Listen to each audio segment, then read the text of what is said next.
तरफ। Velocity of the sound wave in the longitudinal wave, इसके हमने कुछ केसेस देखे, जिन केसेस के अंदर से एक केस को हम पिन पॉइंट करते हैं और वो हमारे पास था the velocity of the longitudinal wave, जिसमें हम बल्क मॉडुलस को और डेंसिटी ऑफ द मटेरियल को टारगेट करते। सो हमारे पास यहाँ पर ये बोला गया क्या अगर किसी भी मीडियम का बल्क मॉडुलस मुझे पता और मीडियम की डेंसिटी मुझे पता है, then the velocity of the longitudinal wave, velocity of longitudinal wave, the velocity of the longitudinal wave is given by,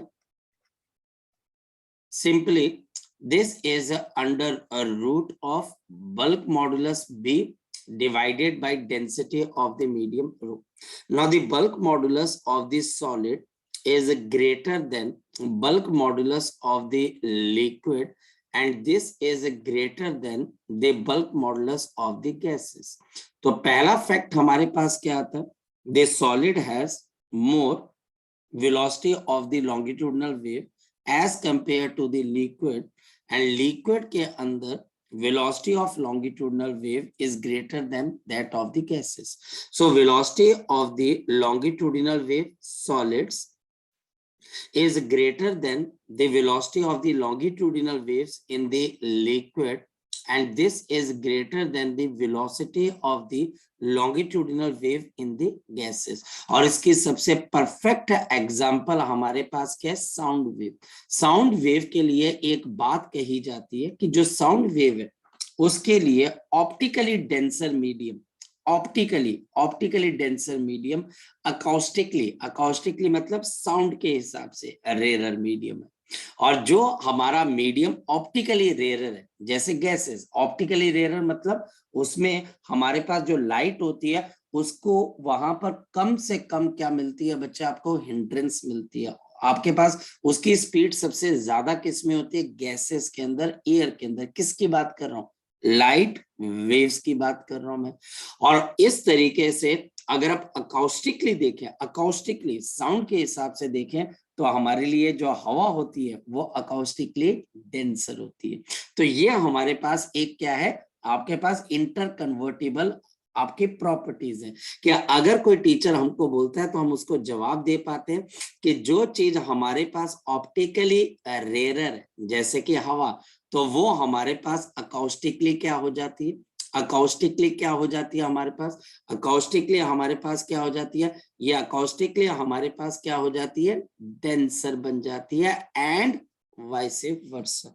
तो जो आपके पास जैसे स्टील है, स्टील के आर पार हमारे पास लाइट वेव नहीं जा सकती है। स्टील, जो स्टील का आपके पास कोई भी आपके ऑब्जेक्ट है, लेकिन उसके अंदर साउंड वेव की स्पीड सबसे ज्यादा आपके पास होती है। तो ये आपके पास एक नेचर की प्रॉपर्टी है, जो ऑप्टिकली रेरर होगा अकाउस्टिकली डेंसर होगा, और जो ऑप्टिकली डेंसर होगा वो अकाउस्टिकली साउंड के हिसाब से वो हमारे पास रेरर, रेरर का मतलब उसके अंदर स्पीड आपके पास सबसे ज्यादा हो जाएगी। ये एक सिंपल सी इंटरेस्टिंग प्रॉपर्टी है जो हमारे दिमाग में रहनी चाहिए। नेक्स्ट हमारे पास यहाँ पर बात की गई कि हम क्यों ना यहाँ पर वेलोसिटी ऑफ साउंड वेव को समझने की कोशिश करें। सो हमारे पास नेक्स्ट टॉपिक आ जाता है the concept of the velocity of the sound wave, velocity of sound waves in the आपके पास एयर या फिर गैस। तो हम एयर या फिर गैस के अंदर वेलोसिटी ऑफ साउंड वेव को निकालने की कोशिश करते हैं, क्योंकि साउंड वेव मेरे पास एक लॉन्गिट्यूडिनल वेव है, तो इसके अंदर हम बात करेंगे bulk modulus divided by the density of the medium की, या डेंसिटी ऑफ द गैस की, या डेंसिटी ऑफ द एयर की। सो यहाँ पर हमारे पास मेन फंडामेंटल पॉइंट यही है कि वेलोसिटी ऑफ साउंड वेव किसके बराबर आ जाएगा, under a root of bulk modulus divided by the density rho of the medium. और इस वेलोसिटी ऑफ साउंड वेव को निकालने के लिए सबसे पहले हमारे पास आया था Newton's formula. So we have the Newton's formula for the speed of the sound wave. तो Newton's formula for the speed of the sound wave, ये हमारे पास सबसे पहली चीज थी। अकॉर्डिंग टू द न्यूटन ने हमारे पास यहाँ पर ये बोला दिस साउंड प्रोपोगेशन, जो आपके पास साउंड प्रोपोगेशन है, दिस साउंड प्रोपोगेशन। हाँ शौर्य बोल बच्चे। सर आपने तो कल बल्क मॉड्यूलस का वो दिखाया था ना, velocity of bulk modulus equal to root bulk modulus plus 4/3 eta by density rho. तो सर आपने इसमें फिर फर्क, इसमें और उसमें फर्क क्या रहा फिर? आप अगर ध्यान से देखें, शायद से आपने क्लास को रिवाइज नहीं किया है, ना आपने वीडियो देखी है ध्यान से। एक चीज है बच्चों, उसके अंदर मैंने ये भी बोला था कि वो आपके पास सॉलिड्स के अंदर का केस है, और हम यहाँ पर क्या निकाल रहे हैं, यहाँ पर हम किस में निकाल रहे हैं, यहाँ पर हम किस में निकाल रहे हैं, ईटा। ईटा क्या एयर के लिए वैलिड होता है? Eta modulus of rigidity air के लिए वैलिड होता है? No sir. फिर बच्चों वो कैसे फैक्टर में लेके आ जाऊंगा? ठीक है सर। तो साउंड तो, हाँ जी बेटा।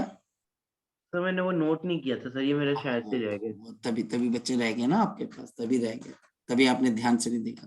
The sound propagation of the आपके पास ऑफ अ सोर्स ऑफ, या फिर हम बोले बच्चे the sound propagation of a medium, यहाँ पर हमारे पास एयर आ जाती है। The sound propagation of a medium, यानी कि एयर की हम बात कर रहे हैं, ड्राई एयर की हम बात कर रहे हैं बच्चे, इज एन आइसोथर्मल प्रोसेस। उसने बोला इज एन आइसोथर्मल प्रोसेस, ये हमारे पास एक आइसोथर्मल प्रोसेस है। This is an isothermal process, ये आपके पास आइसोथर्मल प्रोसेस है। तो उन्होंने बोला कि ये हमारे पास एक आइसोथर्मल प्रोसेस है, और आपके पास इन विच जिसके अंदर compression and rarefaction is form, in which the compression, आपके पास compression and rarefaction, the compression and the rear fraction is formed. The compression and the rear fraction is formed. Rear fraction is formed. ये उन्होंने पहली चीज बोली। दूसरी चीज उन्होंने बोली, उन्होंने ये बोला हमारे पास the heat developed, जो हमारे पास हीट डेवलप्ड है, the heat developed in the compression, the heat developed in the compression is transferred to the rear fraction of the air, transferred to the rear fraction, to the rear fraction of the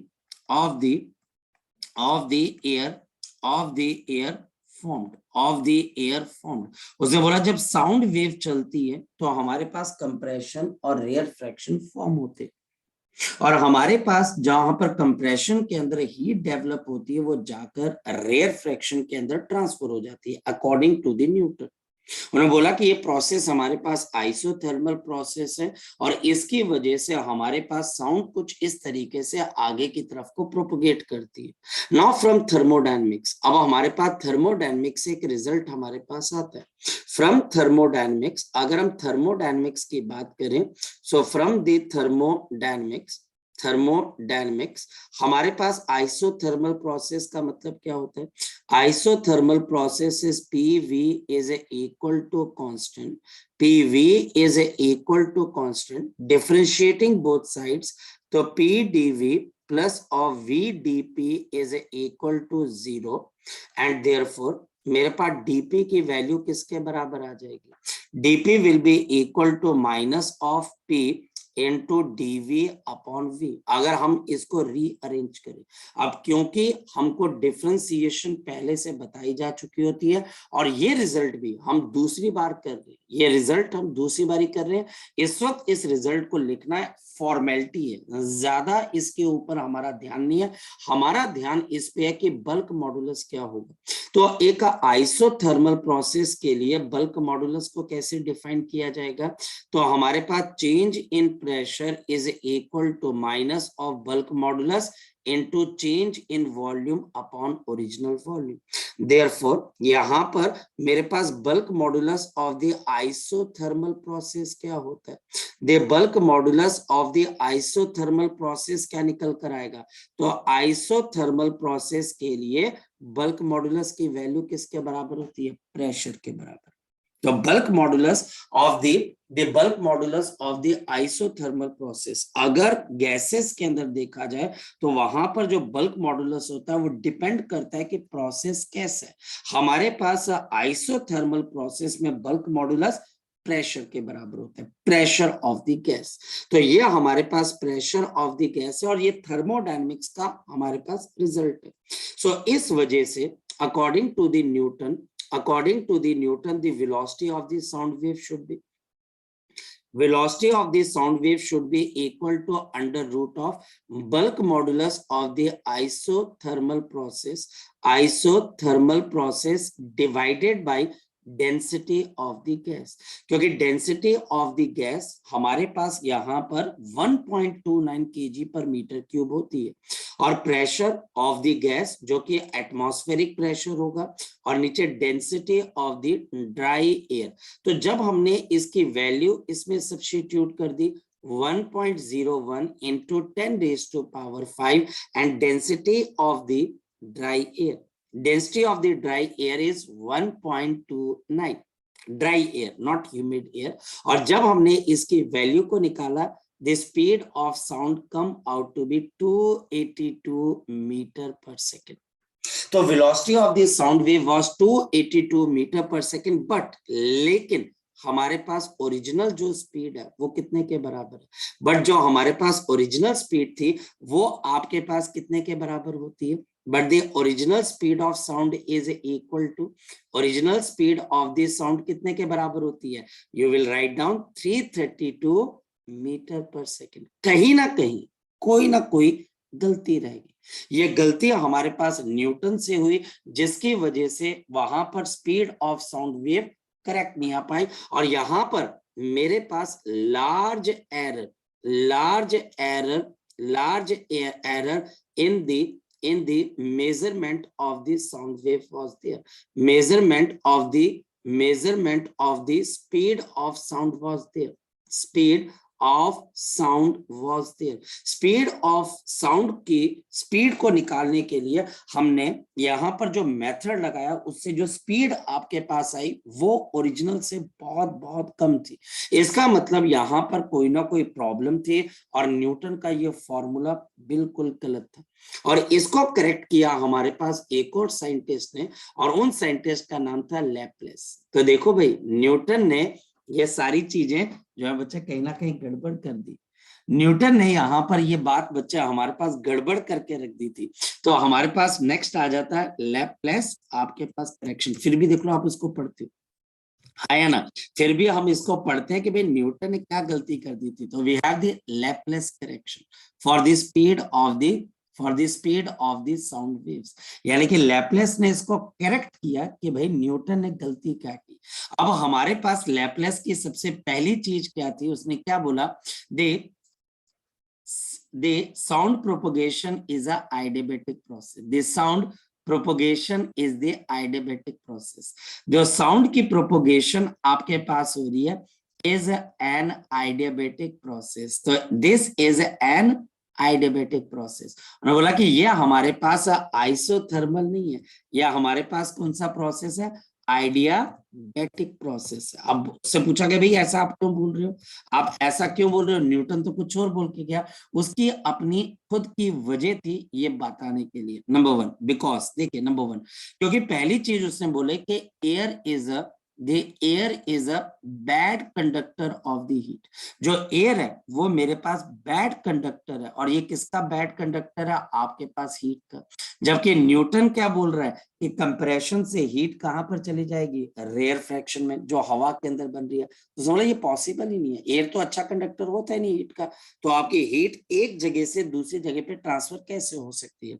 दूसरी चीज उन्होंने क्या बोली, दूसरी चीज उन्होंने ये बोली हमारे पास आपके पास sound propagation is a rapid process. This sound propagation, जो हमारे पास साउंड प्रोपोगेशन है वो हमारे पास क्या है, काफी फास्ट प्रोसेस होता है।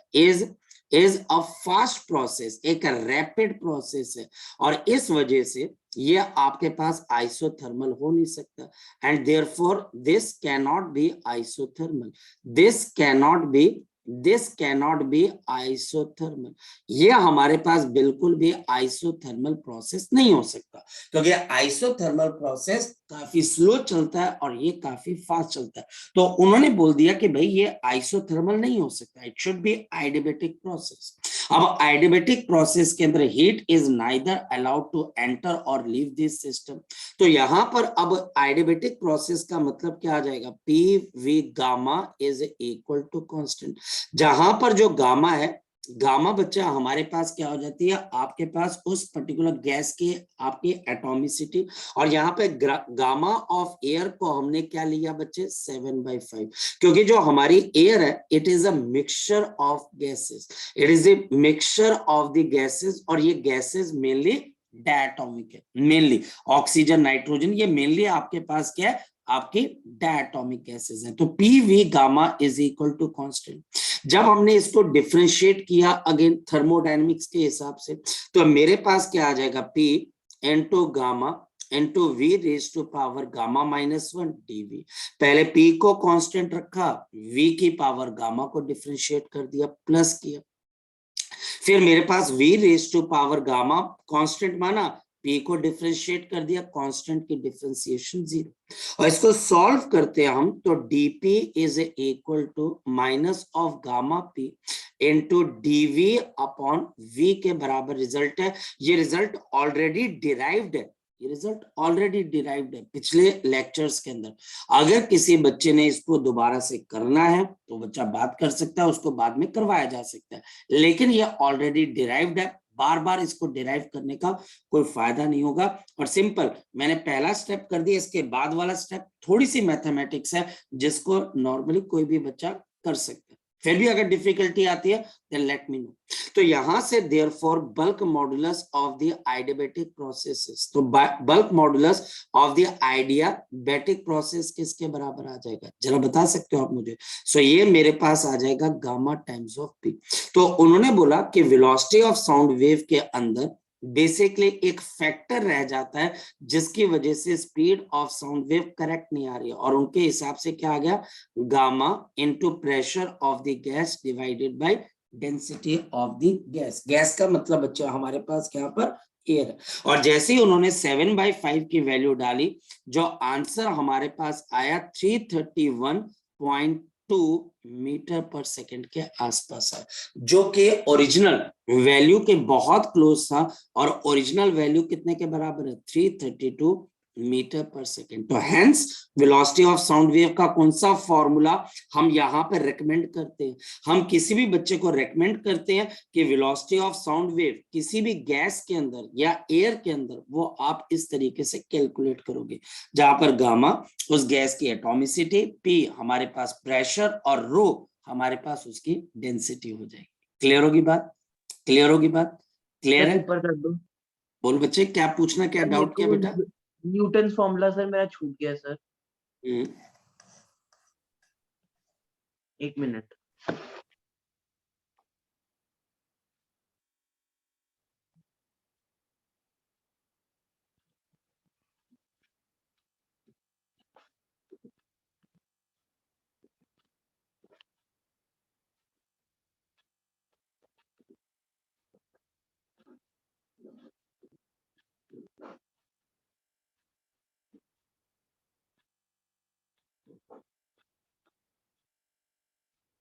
ले नोट, सर यस सर, बस 1 मिनट। लैपलेस कर लिया वो नोट के नहीं बेटा, वो भी रह गया। लैपलेस होगा सर, मैंने कर लिया था वो साथ अच्छा, साथ। कोई बात नहीं।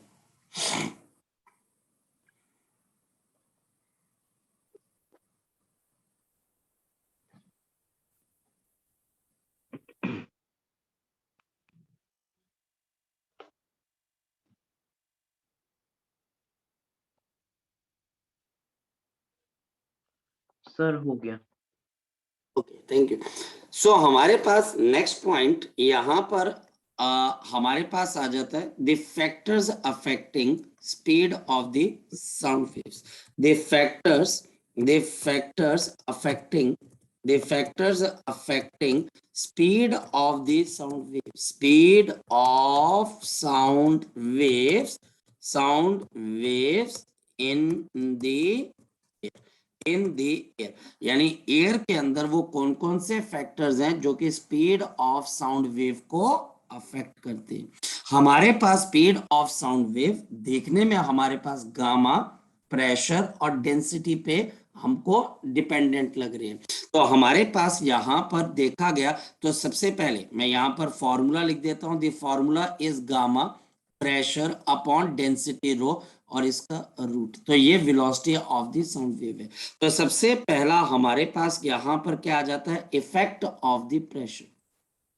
सो सबसे पहली चीज जो हमारे पास यहाँ पर क्या आ जाती है, it is the effect of the pressure. क्या हमारे पास यहाँ पर प्रेशर का आपके पास क्या अफेक्ट हो जाएगा। तो चलिए देखते हैं बच्चे, हम स्टार्ट करते हैं।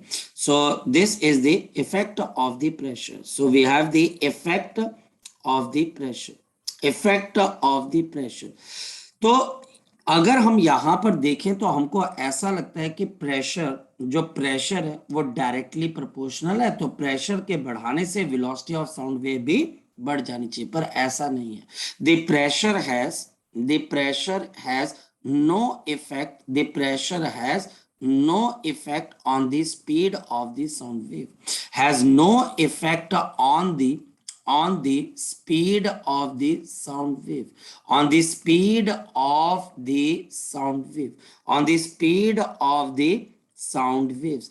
हमारे पास प्रेशर का स्पीड ऑफ साउंड वेव पे कोई इफेक्ट नहीं है, चाहे आप प्रेशर इंक्रीज कर दो चाहे डिक्रीज कर दो, यानी कि speed of the sound wave is independent of the variation of the pressure। इसका रीजन है हमारे पास P V is equal to N into R into T, और P is equal to हमारे पास डेंसिटी, क्योंकि मास अपॉन यहाँ पर volume आ जाएगा, और divided by molecular mass into R into T। ये फॉर्मूले हमको फिजिक्स और केमिस्ट्री दोनों के अंदर हमको बताए जाते हैं।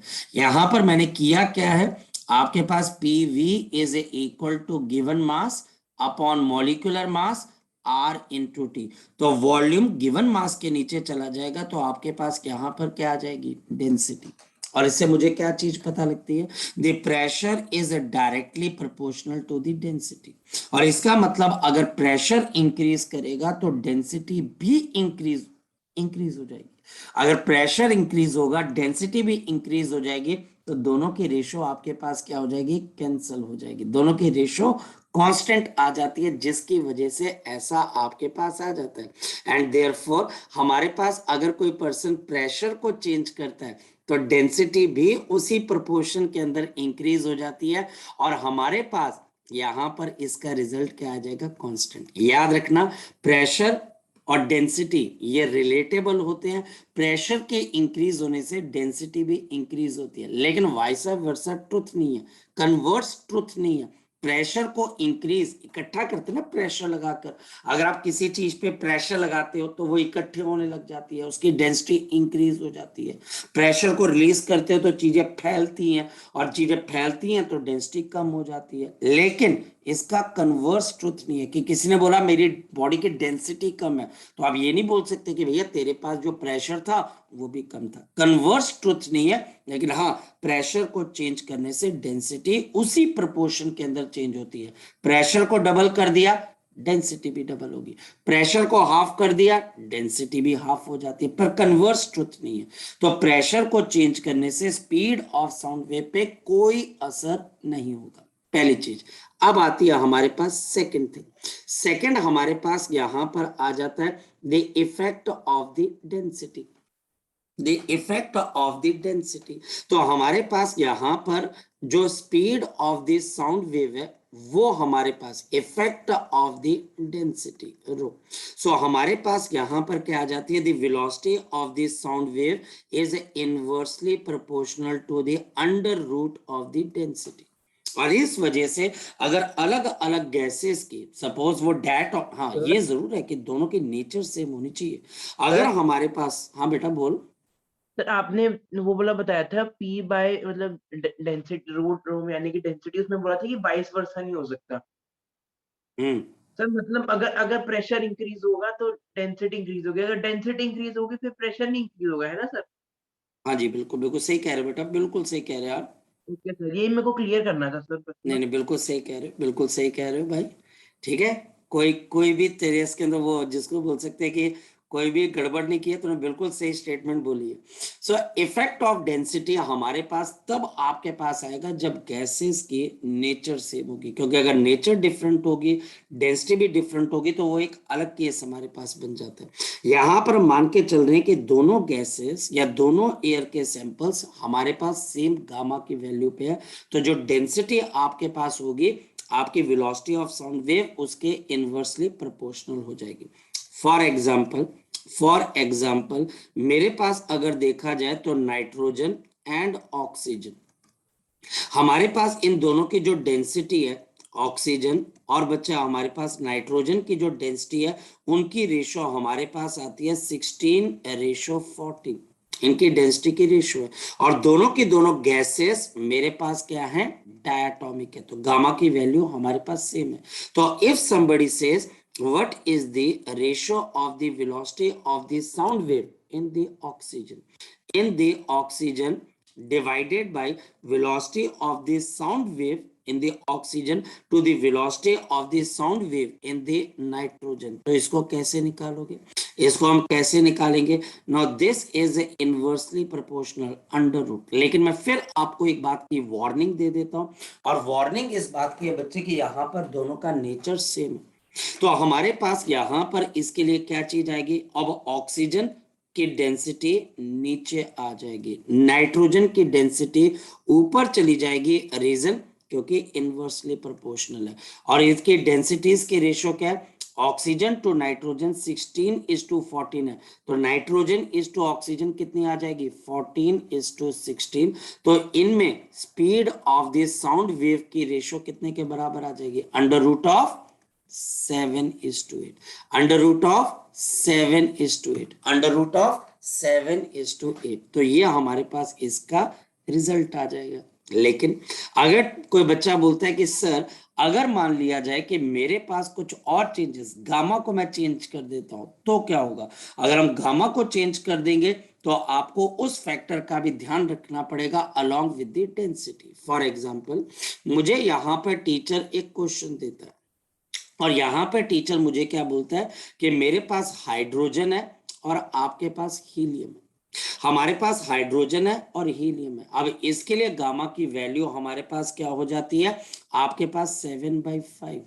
और इसके लिए गामा की वैल्यू मेरे पास क्या आ जाती है, 5:3। Density of the hydrogen to the density of the helium, ये हमारे पास कितनी होती है, 2:4 के बराबर है, या 1:2 के बराबर है।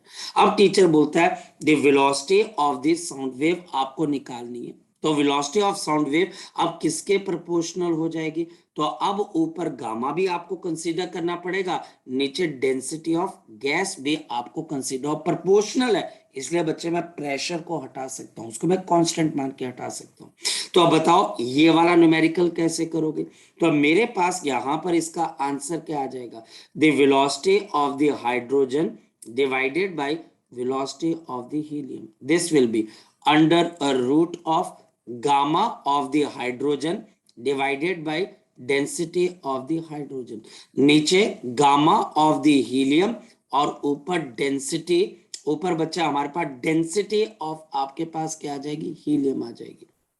इसके बाद गामा ऑफ द हाइड्रोजन, तो मेरे पास under a root of gamma of the hydrogen, तो gamma of hydrogen 7/5, density of the आपके पास हीलियम, तो ये हमको पता है रेशो गिवन है, तो हम रेशो निकाल सकते हैं, हीलियम इज टू आपके पास हीलियम इज टू हाइड्रोजन की कितनी है, तो ये 4:2, तो 4 और नीचे 2 और गामा ऑफ द हीलियम, क्योंकि ये मोनोटॉमिक गैस है तो यह आपके पास कितनी आएगी, आपके पास 5:3 आपके पास आ जाएगी। इसके बाद क्या हो गया, ये ऊपर चल के मेरे पास 2 आ जाएगा, ऊपर मेरे पास 42 और नीचे बच्चा हमारे पास यहाँ पे 25 आ जाएगा। So this will be under root of, ऊपर मेरे पास यहाँ पर कितना आ जाएगा, this will be equal to 42 और नीचे मेरे पास कितना आ जाएगा 25 और ये मेरे पास यहाँ पे रिजल्ट आ जाएगा।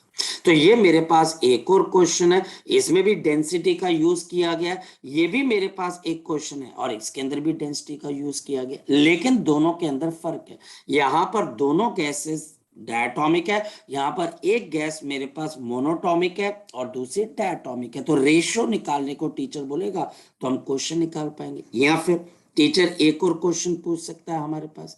क्या क्वेश्चन है उसको हम अंडरस्टैंड करते हैं। टीचर मुझे बोलता है, ध्यान से समझना, जो हमारे पास नॉर्मल गैस है, क्वेश्चन हमारे पास क्या है, पहले क्वेश्चन मैं आपको लिखवा देता हूँ। क्वेश्चन क्या है बच्चा हमारे पास, द गैस जो हमारे पास या फिर एयर, द गैस और the air has, the gas or the air has 4 parts of nitrogen, 4 part of the nitrogen and 1 part of the oxygen, 1 part of the oxygen, 1 part of the oxygen in the normal conditions, in the normal condition, और इसी को हम normal air भी मानते हैं। and it is considered, इसको हम consider करते हैं बच्चे, this is considered as normal air. हम इसको नॉर्मल एयर की कैटेगरी में रखते हैं जो हमारे आसपास है। तो velocity of the sound wave in this mixture of the gases is 332 metre पर सेकेंड। इस हवा के अंदर जो नॉर्मली हमारे आसपास प्रेजेंट है वो यही है, और हम बोलते हैं इसमें स्पीड ऑफ साउंड वेव क्या है बच्चा हमारे पास, दिस इज 332 मीटर पर सेकेंड। चलिए, इफ दिस एयर जो हमारे पास एयर है, if this air has complete oxygen in it, this air has complete oxygen in it, इसके अंदर मेरे पास कंप्लीट ऑक्सीजन आ जाए। अगर इसके अंदर नाइट्रोजन हटाकर हम पूरी ऑक्सीजन लेके आ जाएंगे, what is the speed of this sound, what is the speed of this sound, speed of this sound in the oxygen gas, in the oxygen gas। तो मुझे बताना है कि ऑक्सीजन गैस के अंदर स्पीड ऑफ साउंड वेव क्या होगी। Question कैसे करना है जरा देखते हैं हमारे पास क्या है।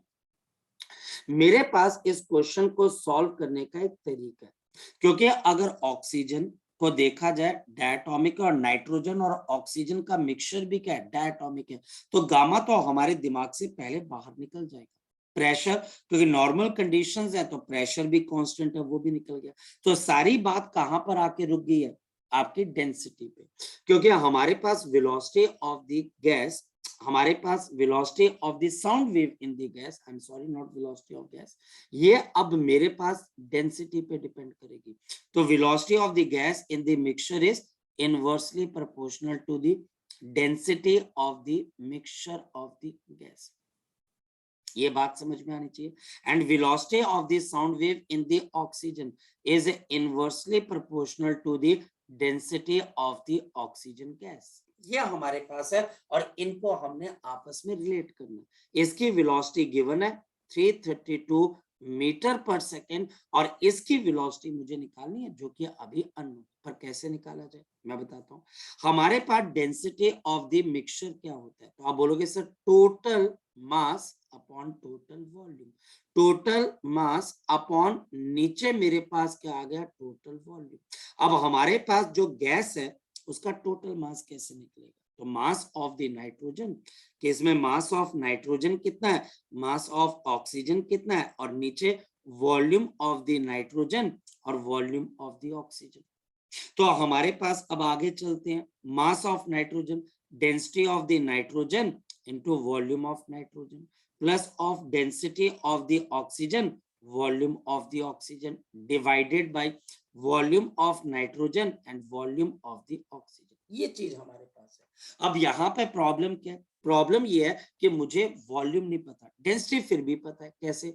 Density of the nitrogen to the density of the oxygen, ये मुझे पता है, ये मुझे पता है। और ये हमको पता है कि आपके पास यहाँ पर ये 14:16 है, ये हम पिछले क्वेश्चन में भी कर चुके हैं। लेकिन फिर वॉल्यूम बचा रह गया। अब क्वेश्चन के पास चलते हैं। Has 4 part of the nitrogen and 1 part of the oxygen, ये हमारे पास समझ में आना चाहिए। इसका मतलब मेरे पास जो सैंपल है उसका अगर वॉल्यूम V है, अगर हम उसके वॉल्यूम को देखने की कोशिश करें तो उसके 4 पार्ट्स किसके पास चले जाएंगे? जो भी गिवन वॉल्यूम है वो नाइट्रोजन के पास है, वो 4 पार्ट में नाइट्रोजन है। और अगर आप कोई भी सैंपल उठाते हो तो आपको उसके 4 पार्ट्स में नाइट्रोजन दिखाई देगी और 1 पार्ट में ऑक्सीजन। इसको हम रेशो की कहानी बोलते हैं कि अगर इन दोनों की जो रेशो है वो आपके पास 4:1 है, वॉल्यूम की रेशो, या 1:4 है। और नाइट्रोजन है तो हमारे पास नाइट्रोजन के 4 हिस्से और ऑक्सीजन का 1 हिस्सा है। तो हमारे पास यहाँ पर क्या आ गया? Volume of the nitrogen to the volume of the oxygen, ये हमारे पास कितनी रेशो में? 4:1। ये मेरे पास यहाँ पर 4:1। अब मैं क्या करता हूँ, ध्यान से समझना, मैं इसके अंदर से यहाँ पर क्या करने की कोशिश करता हूँ, ऊपर से मैं डेंसिटी ऑफ द ऑक्सीजन और वॉल्यूम ऑफ द ऑक्सीजन को कांस्टेंट निकाल लेता हूँ। देखना, और अब अंदर क्या आ जाएगा?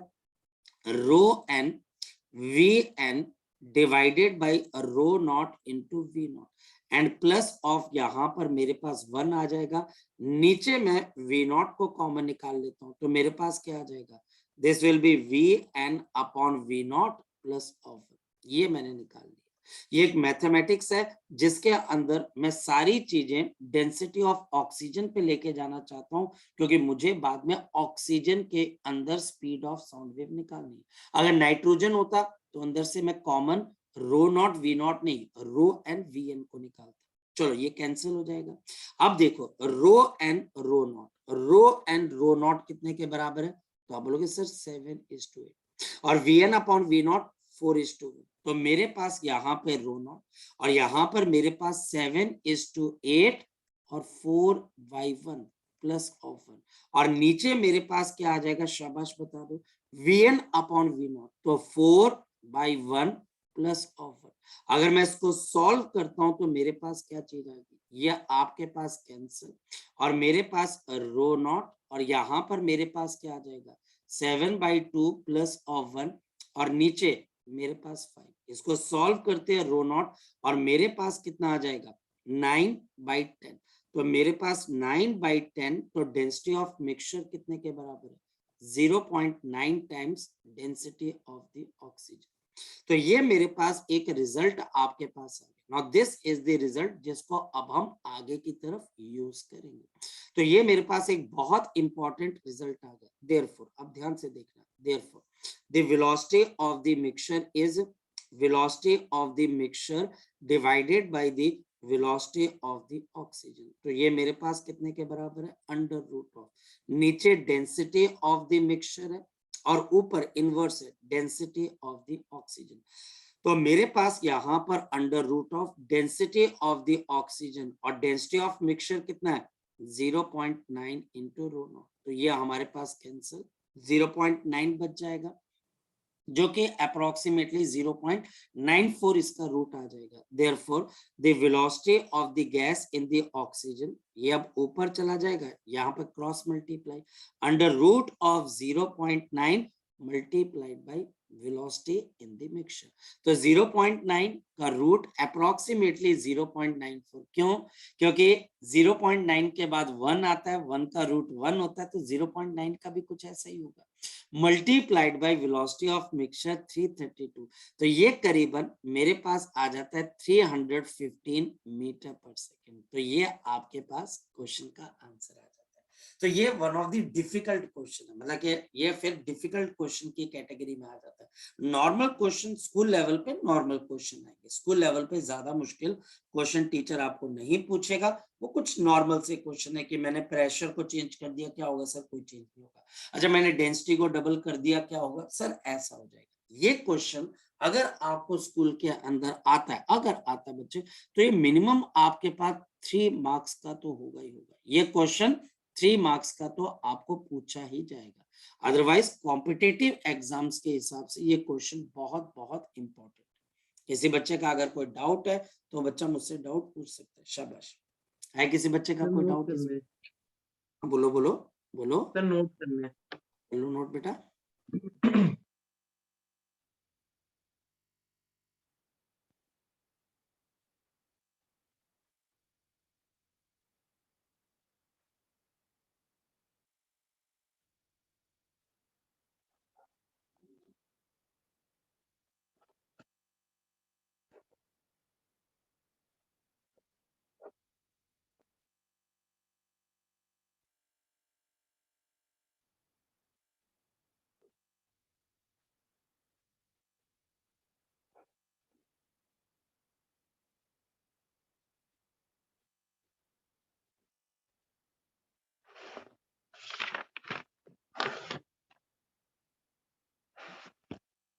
सर वो आखिर में आपने क्या किया?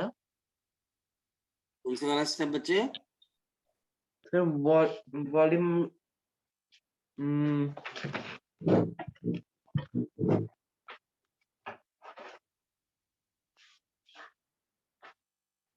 सर ये वाला sir volume of the mixture by volume of oxygen वाला ना सर, वो आपने नॉर्मली उसको किया हुआ है, लेकिन सर हमने फिर मिक्सचर क्यों लिया उसमें? पहले हम ऑक्सीजन अगर पूछा तो ऑक्सीजन को ऊपर नहीं लेंगे फिर? अभी आपको यही बात तो सिखा के हटे बच्चे, ऊपर से सारा कॉन्सेप्ट तो यही चल रहा है ना। किसी भी गैस के अंदर जब आपके पास स्पीड ऑफ साउंड वेव होती है, वो उस गैस की डेंसिटी के इनवर्सली प्रोपोर्शनल होती है। ठीक है बच्चे, यही सीख के हटे ना। जैसे वेलोसिटी ऑफ ऑक्सीजन जो होगी वो इनवर्सली प्रोपोर्शनल टू वो दी सर पता चल डेंसिटी गया of sir. Oxygen. Sir actually मैं ये पूछ रहा हूँ कि आपने लिखा है वॉल्यूम ऑफ मिक्सचर ऊपर लिखा है और वॉल्यूम ऑफ द ऑक्सीजन नीचे लिखा है, ये हम्म। सर ऐसा उल्टा नहीं कर सकते सर इसे? क्योंकि ये पहले हमने वॉल्यूम नहीं है, ऑक्सीजन। ये वॉल्यूम नहीं है बच्चे, ये वेलोसिटी है। ओ सॉरी ठीक है, सॉरी सॉरी ये सॉरी वॉल्यूम नहीं है, ये वेलोसिटी वेलोसिटी है। वेलोसिटी और हाँ, आप उल्टा लिख सकते हो, उल्टा लिख लीजिए, आपकी आपकी मर्जी है बच्चे, वो तो आपके मैथमेटिक्स है ना। तो ये वॉल्यूम नहीं है, ये वेलोसिटी है। और आपके पास इसको अगर आप ऊपर रखोगे, इसको नीचे रखोगे, तो आपके पास क्या होगा? चीजें सिर्फ चेंज ही तो होंगी। जो आपके पास सामने वाली रेशो है वो भी इनवर्स हो जाएगी। आंसर में क्या फर्क आएगा? कोई फर्क नहीं आएगा। ठीक है, ओके सर। चले आगे की तरफ। मैं वैसे ही करके देखता हूँ, एक मिनट। चले आगे। Yes sir. चलो next one. So next one बच्चा हमारे पास आ जाती है इफेक्ट ऑफ द ह्यूमिडिटी। तो हमारे पास ये एक डायरेक्ट आपके पास एक रिजल्ट है। तो we have the effect of humidity, effect of आपके पास ह्यूमिडिटी। तो हमारे पास यहाँ पे ये डायरेक्ट हमारे लिए रिजल्ट आ जाता है। और ये रिजल्ट आपके पास क्या है कि the density of the dry air, जो हमारे पास density of the dry air is greater than density of the humid air, जिसमें मॉइस्चर होता है। And therefore the velocity of the sound wave, the velocity of the sound wave in the humid air, in the humid air is greater than the velocity of the sound wave in the dry air, in the dry air। और इसी वजह से speed of sound wave अगर हम assume करें, अगर हम assume करें तो speed of the sound wave हमारे पास अगर देखा जाए तो इवनिंग के वक्त हमारे पास ज्यादा मानी जाएगी as compare to the afternoon और नून वाली कंडीशन से। और रीजन क्या है? क्योंकि रात के वक्त या इवनिंग के वक्त हवा के अंदर मॉइस्चर बढ़ जाता है, हवा ह्यूमिड हो जाती है। और इस वजह से हम बोलते हैं कि जो स्पीड ऑफ साउंड वेव है वो इवनिंग के वक्त ज्यादा तेज होगी as compare to the afternoon condition. Humidity का फर्क पड़ता है, ये डायरेक्ट रिजल्ट है, इसको हमने याद करना होता है। नेक्स्ट वन, नेक्स्ट वन बच्चा हमारे पास यहाँ पर आ जाता है the effect of the temperature। So the effect of temperature, the effect of the temperature, हमारे पास यहाँ पे टेम्परेचर का स्पीड ऑफ साउंड वेव पे क्या फर्क पड़ता है। इसके लिए हम रिजल्ट को दोबारा से क्या करते हैं, दोबारा से बच्चे एनालाइज करते हैं। हमारे पास वेलोसिटी ऑफ साउंड वेव क्या होती है, तो अंडर रूट ऑफ, हम यहाँ पर क्या लिख देते हैं, गामा पी अपॉन रो। अगर हम यहाँ पर इसको फर्दर देखते हैं तो गामा पे और रो किसके बराबर है, तो गिवन मास और बच्चे वॉल्यूम ऊपर की तरफ पीवी। तो मेरे पास पीवी की जगह अब आप क्या लिख सकते हो, given mass R into T divided by given mass into molecular mass. तो ये कैंसिल हो जाता है एंड देयरफॉर यहां से मुझे दो चीजें पता लगती है, एक जो वेलोसिटी ऑफ साउंड वेव है ये हमारे पास under root of gamma R T, ये टेम्परेचर के डायरेक्टली प्रोपोर्शनल है एंड इनवर्सली प्रोपोर्शनल है मॉलिक्यूलर मास के, इनवर्सली प्रोपोर्शनल है मॉलिक्यूलर मास के। यहां पर m मेरे पास मॉलिक्यूलर मास है, m मेरे पास मॉलिक्यूलर मास है और T मेरे पास टेम्परेचर है, और टेम्परेचर को हमेशा आपने केल्विन में लेना है, टेम्परेचर को हमेशा हमने किस में लेना है, केल्विन के अंदर, और m मेरे पास क्या है, मॉलिक्यूलर मास। देयरफॉर इस वजह से हम क्या कह सकते हैं, क्या हमारे पास एज द टेम्परेचर इंक्रीजेस, जैसे जैसे हमारे पास टेम्परेचर इंक्रीज होगा, एज द टेम्परेचर इंक्रीजेस, मेरे पास जैसे जैसे टेम्परेचर इंक्रीज होगा the speed of this sound wave, जो स्पीड है ऑफ साउंड वेव इंक्रीज कर जाएगी कि डिक्रीज कर जाएगी, the speed of this sound waves ये आपके पास इंक्रीज कर जाएगी कि डिक्रीज कर जाएगी, सो हम बोलेंगे इट इंक्रीजेस, ये हमारे पास इंक्रीज हो जाएगी डायरेक्टली प्रोपोर्शनल। और मॉलिक्यूलर मास के साथ भी क्वेश्चन बन सकता है inversely proportional to the molecular mass, जैसे हीलियम का गुब्बारा अगर हम इनहेल कर ले उसकी हीलियम को और उसके बाद कुछ बोलने की कोशिश करें तो हमारी आवाज चेंज हो जाती है। क्यों चेंज हो जाती है, क्योंकि हीलियम के अंदर मॉलिक्यूलर मास कम है, तो जो वेलोसिटी ऑफ साउंड होगी जो हम बोलेंगे वो तेज हो जाएगी, आवाज तेज तेज चलेगी, तो जितने वॉल्स बच्चे हम बोलेंगे वो तेज तेज चलेंगे और हमारी आवाज के अंदर चेंज होगा। कई टीवी के टॉक शोज के अंदर इसको बनाया जाता है to look the talk show very amusing, कि हमको लगता है यार ये पर्सन बोल कैसे रहे, ये पर्सन की आवाज को क्या हुआ, कुछ नहीं हुआ, हमारे पास उसका मॉलिक्यूलर मास कम है तो हवा की स्पीड, साउंड की स्पीड तेज हो जाती है, तो वो चीज आपको तेज तेज सुनाई देती है, बस सिंपल सी बात है। तो हमारे पास टेम्परेचर के चेंज होने से हमारे पास speed of the sound wave के अंदर एप्रिशिएबल, बहुत एप्रिशिएबल फर्क पड़ता है, लेकिन टेम्परेचर को आपने हमेशा किस में लेना है, केल्विन के अंदर।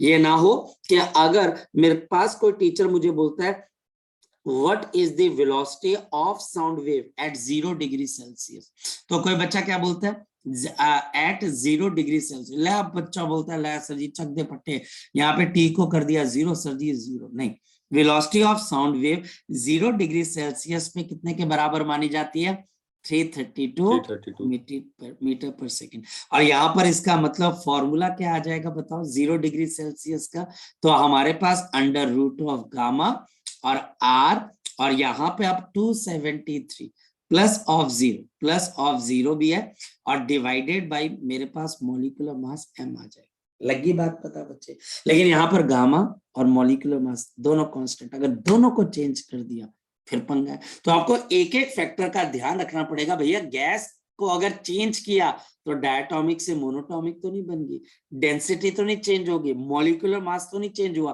टेम्परेचर तो नहीं चेंज हुआ, ये फैक्टर, प्रेशर के चेंज होने से कोई स्यापा नहीं पड़ता, प्रेशर चेंज हो जाए कोई फर्क नहीं पड़ेगा, लेकिन अगर बाकी फैक्टर चेंज होंगे तो स्पीड ऑफ साउंड वेव भी चेंज हो जाएगी। इसका मतलब velocity of this sound wave at t degree Celsius क्या हो जाएगी, तो कोई बच्चा बताए, तो velocity of this sound at t degree Celsius कितने के बराबर है, तो आप बोलोगे sir ji under root of gamma R upon mass m, और यहां पर मेरे पास क्या आएगा, t के अंदर हम क्या ऐड कर देंगे, t के अंदर हम क्या ऐड कर देंगे 273, क्योंकि मुझे केल्विन के अंदर देना, अगर टीचर डिग्री सेल्सियस भी देता है तो मुझे 273 ऐड करना। अब दोनों को आपस में डिवाइड कर देते हैं, ये मेरे पास 1 है और ये मेरे पास 2 है, डिवाइड कर देते हैं, dividing 2 by 1, dividing 2 by 1, divide कर दो, डिवाइडिंग 2 by 1, 2 को अगर मैं 1 से डिवाइड कर देता हूं तो velocity at t degree Celsius divided by velocity at 0 degree Celsius. अब देखो गामा आर और m कैंसल आउट हो जाएगा, अब बताओ ऊपर क्या रह जाएगा, t प्लस 273, नीचे मेरे पास सिंपल 273 और इसका मेरे पास रूट आ जाएगा। अब ये 0 डिग्री सेल्सियस वाला सामने चला जाएगा, तो v at t degree Celsius, v at 0 degree Celsius, यहां पर मेरे पास 270, अब डिवाइड कर दो तो t divided by 273 plus of 273 upon 273 और इसकी पावर हाफ, तो ये कैंसल हो जाएगा।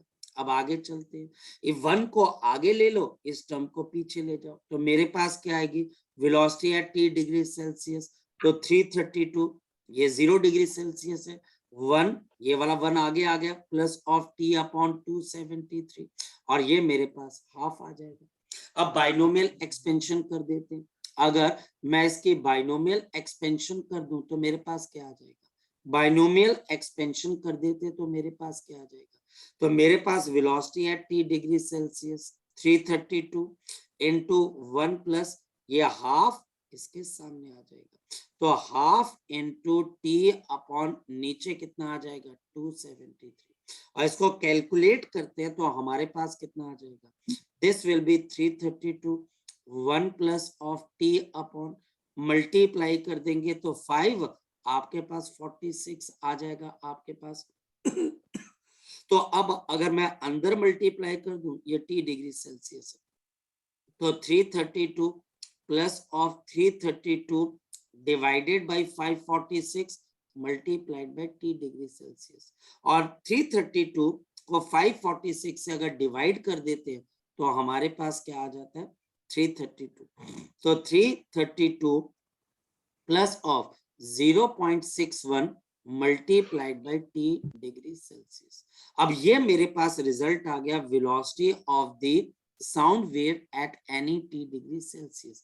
लेकिन इसका आपके पास एक अलग रोल है, इसका हमारे पास एक अलग रोल है, इसको आप नॉर्मली यूज नहीं करोगे, आप इस रिजल्ट को यूज नहीं करोगे न्यूमेरिकल्स के अंदर। न्यूमेरिकल्स के लिए वही है, रेशो ही है कि इस टेम्परेचर पे इतना है तो किसी टेम्परेचर पे स्पीड ऑफ साउंड वेव क्या है।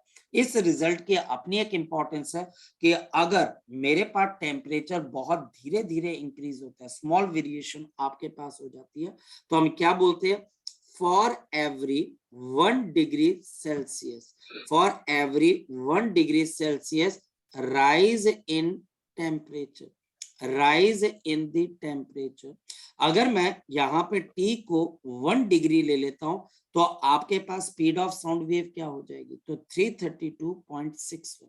अगर मैं t को यहाँ पर 1 डिग्री सेल्सियस ले लूंगा तो आपकी स्पीड ऑफ साउंड वेव क्या आ जाएगी, कोई बच्चा बता सकता है, speed of sound wave 1 degree Celsius पे कितने के बराबर है, 332.61 मीटर पर second. For every 1 degree Celsius rise in temperature, the speed of sound wave, the speed of sound wave, जो speed of sound wave है वो बताओ कितने से इंक्रीज हो जाती है, increases by, this increases by कितना बच्चे 0.61 मीटर पर सेकेंड और 61 सेंटीमीटर पर सेकेंड। और इस वजह से इस नंबर को हम स्पेशली एक और चीज बोलते हैं, the coefficient of temperature, the temperature dependence, the coefficient of the temperature dependence of speed of the sound, the speed of the sound coefficient। ये याद करने वाली चीज है 0.61। इसका न्यूमेरिकल के अंदर आप आगे चल के देखोगे बहुत यूज नहीं आएगा।